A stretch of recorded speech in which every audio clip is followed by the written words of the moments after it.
Bollywood hot heroine గా ఇప్పుడిప్పుడే ఎదుగుతున్న సన్నీ లియోన్ వరుస సినిమాలతో దూసుకెళ్తోంది. త్వరలో ఆమె మిలక్ జవేరి దర్శకత్వంలో తెరకెక్కుతున్న మస్తీ జుదే చిత్రంలో లైలా, లిల్లీగా డబుల్ రోల్లో కనిపించబోతోంది. తాజాగా ఈ చిత్రానికి సంబంధించిన హోర్ నాచ్ వీడియో సాంగ్ ను యూట్యూబ్ ద్వారా విడుదల చేశారు. సన్నీ లియోన్ ఈ సినిమాలో ఎక్కువ భాగం బికినీలోనే కనిపించబోతోంది.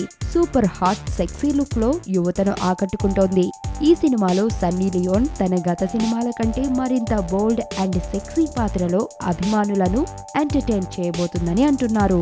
సన్నీ లియోన్, తుపారా కపూర్, వీర్ దాస్ ముఖ్య పాత్రలు పోషించిన ఈ చిత్రాన్ని ప్రీతిష్ నందే కమ్యూనికేషన్స్ సంస్థ నిర్మిస్తోంది. మిలక్ జవేరి దర్శకత్వం వహిస్తున్నారు. వాస్తవానికి ఈ చిత్రం జనవరి మొదటి వారంలోనే విడుదల కావాల్సి ఉన్నప్పటికీ పలు కారణాలతో జనవరి 29వ తేదీకి వాయిదా పడింది. ఈ సినిమా కోసం సన్నీ లియోన్ ఫ్యాన్స్ ఆశగా ఎదురుచూస్తున్నారు. వచ్చింది కదా అవకాశం, ఓ మంచి మాట అనుకుందా, ఎందుకు ఆలస్యం, అందర్నీ రమ్మందా.